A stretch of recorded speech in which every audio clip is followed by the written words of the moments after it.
and welcome to my Spookoplathon TBR.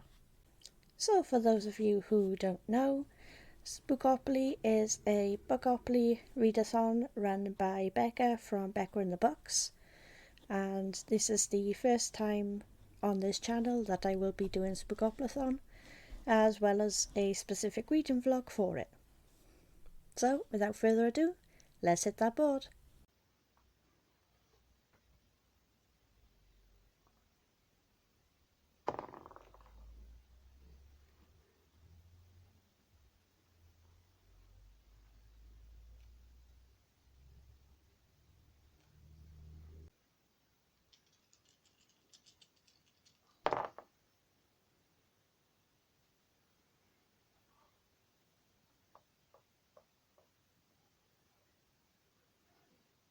Okay, for the Burning the Witches, I've decided to go with The Nature of Witches by Rachel Griffin.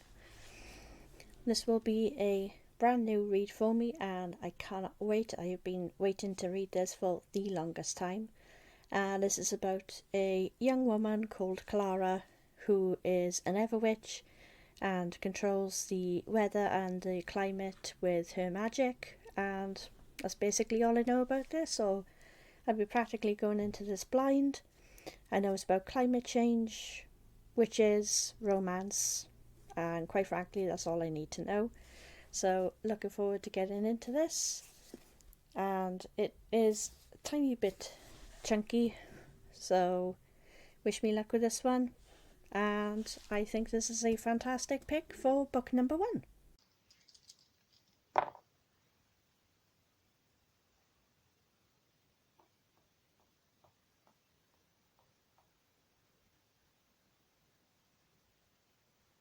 For spooky, I've decided to go with What Lives in the Woods by Lindsay Curry. All I know about this is that it has mannequins and a creature in the woods.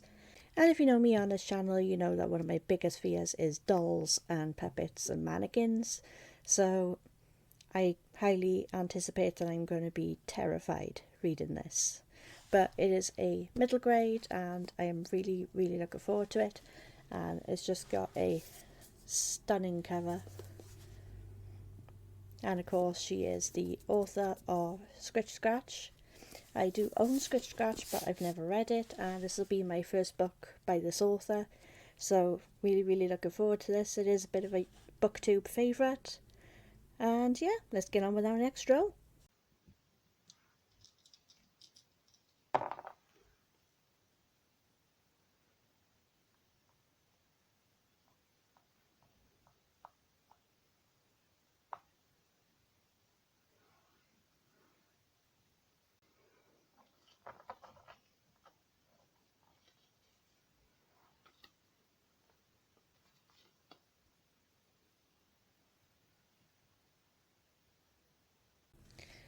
For the chance card, we managed to pull Adam Destroys the Internet by Adam B. This is the sequel to Adam Breaks the Internet, and it's all about a young boy called Adam who basically wants to become YouTube famous and his journey along doing that. There are massive madcap adventures. I absolutely adored the first book. There was mystery in there and all different quirky characters, and really anticipating going to be loving the second book. I've managed to get an arc of it on NetGalley, which I will put the cover for it here. I don't currently have it. Obviously it's not been released yet. So without further ado, let's move on to the next roll.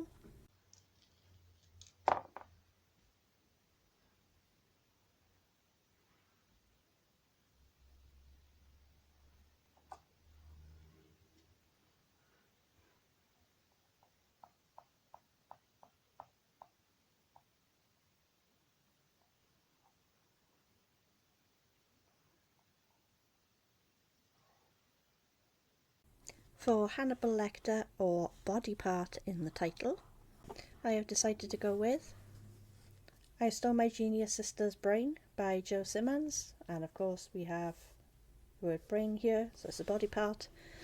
This is a very short, very quick middle grade about how the brother is hoping to be as smart as his sister, so he devises this device in order to steal his genius sister's brain. Because she gets all the accolades, all the awards, and he's a little bit jealous of her attention from the parents. And it is a wacky madcap adventure. I have read it before, gave it 5 stars, absolutely adored it, but definitely time for a reread.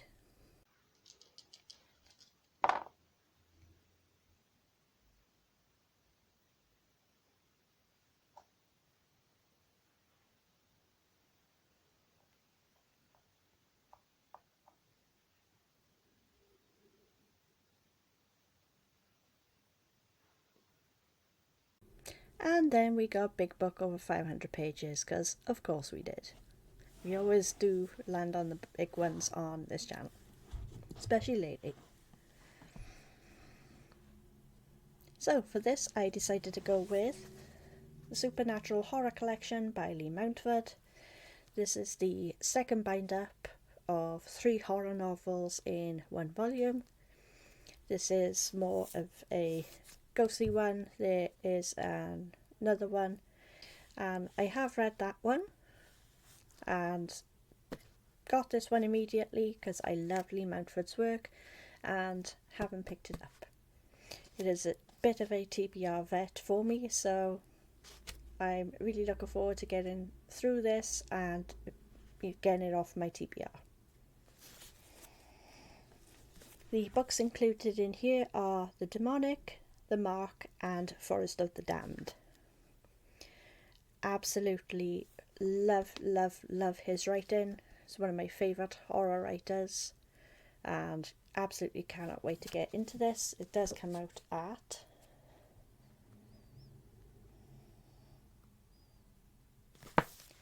.684 pages, so quite a bit over that 500 mark, but really looking forward to this.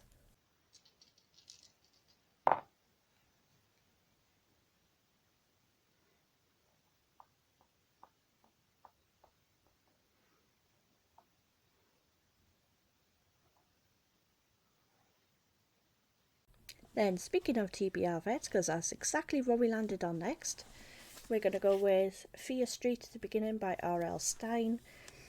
These stories, of course, came out in 1989, but the binder obviously is a lot more recent. But the individual stories are some of the oldest on my TBR.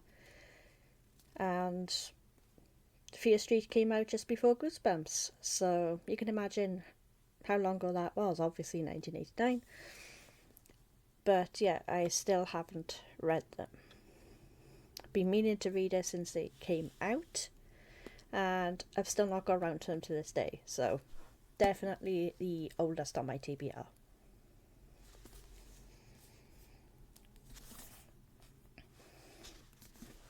And as you can see, it includes The New Girl, The Surprise Party, The Overnight, and Missing. So it's 4 books in one.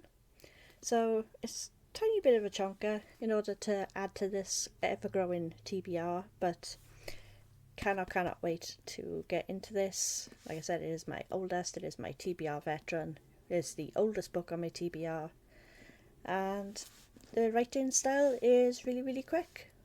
I love the Goosebumps series. Well, I did love the Goosebumps series. I tried them recently. They didn't quite hold up, but I loved them in my youth, and hopefully I will still love the Fear Street series, so looking forward to that.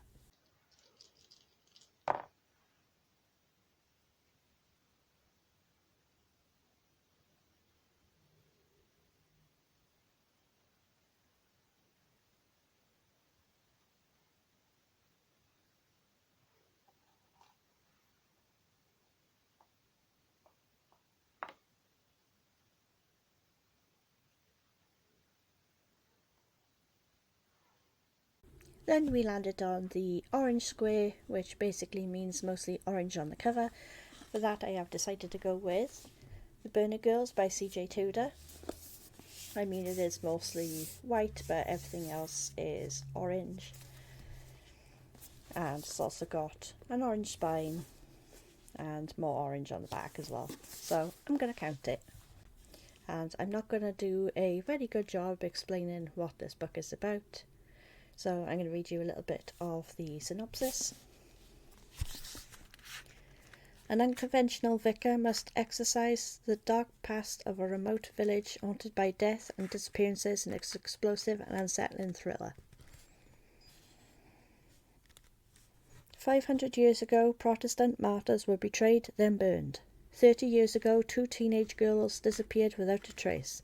And a few weeks ago, the vicar of the local parish hanged himself in the nave of the church. Reverend Jack Brooks, a single parent with a 14-year-old daughter and a heavy conscience, arrives in the village hoping for a fresh start. And that's basically all you need to know. There is a adaptation of The Burning Girls coming out on Paramount Plus very, very shortly. So I need to do a reread of The Burning Girls. I absolutely adore this book. I didn't see the ending coming at all. And I'm really, really looking forward to giving this a quick reread. And isn't that long either, so really looking forward to getting back into this.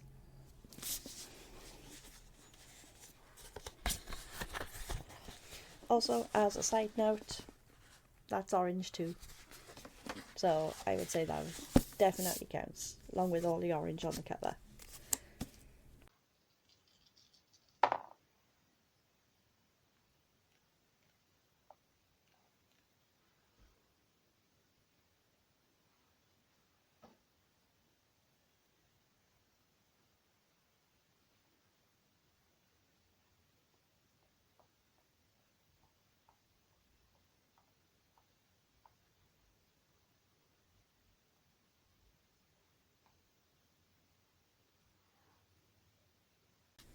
So, for Mary Shelley, it was to read a sci-fi or read a book by Mary Shelley. Now I'm going to go with The Puppet Master's Apprentice by Lisa DeSalm, and it is absolutely fantastic. It is lyrical, it is beautifully, beautifully written. It is all about a young woman called Pirouette,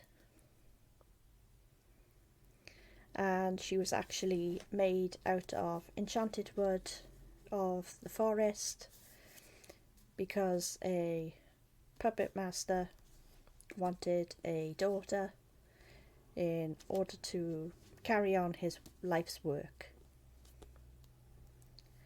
And under the full moon, she came to life, and it's all about her helping her father's business of making puppets and marionettes in the cornerstone of France, and it is absolutely beautiful and cannot wait for a reread of this. It is quite dark, there's fantasy, there's politics, and it's actually quite a short read as well, and it's between 300 to 400 pages, so it's not actually that long, and I absolutely adore this. Unfortunately, my copy did come a tiny bit damaged, but other than that, it is a beautiful, beautiful book. 5 stars, well worth a quick reread, as I've not read this in over a year now, so looking forward to it.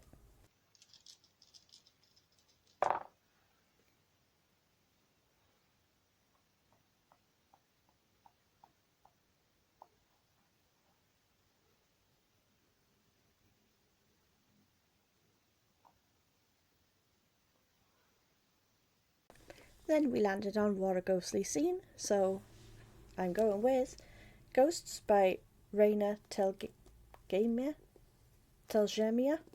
however you want to pronounce that. I'm so sorry if I've butchered it. It's a very shiny cover, my apologies for that. This is actually a graphic novel,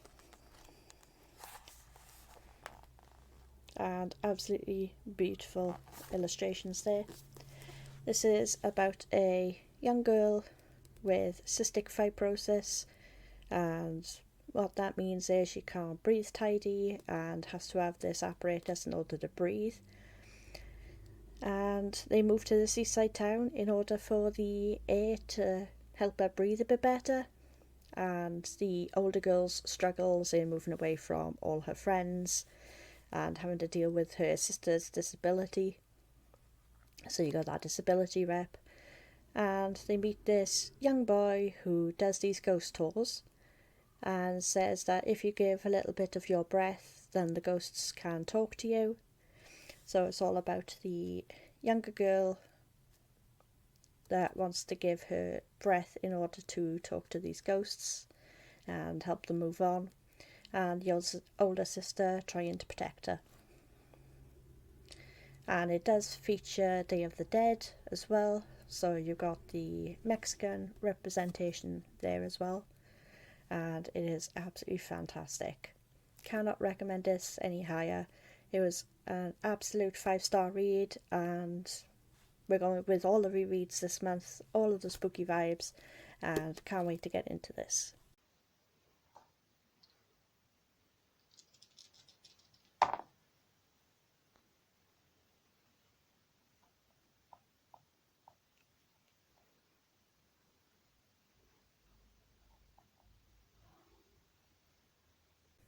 For pumpkin spice, we had to pick up a spicy book, and for that I'm going to go with A Lust Like No Other, Flynn, The Curse of the Fallen series by Julie Ann Adicott.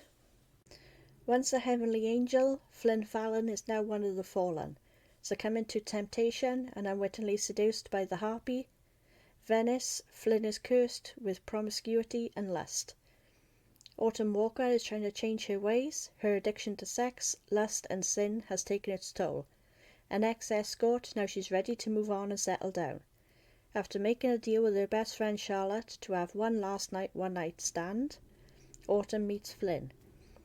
Hot, sexy, and according to Charlotte, perfectly bangable.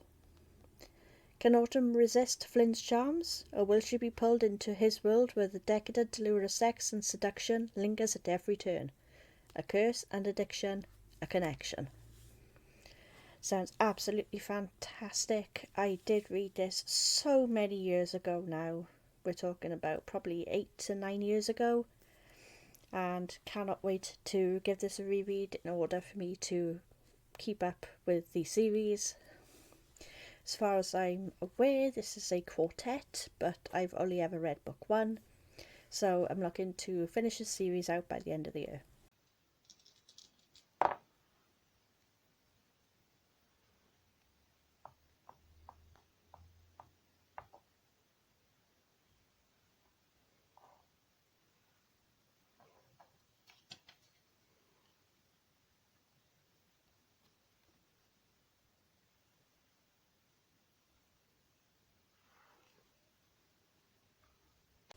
And for our last space, we got the chance card and pulled one of my newest books, The Afterlife of the Party by Marlene Perez. All I know about this is that it's got vampires, and I'm not sure if this is a middle grade or a YA.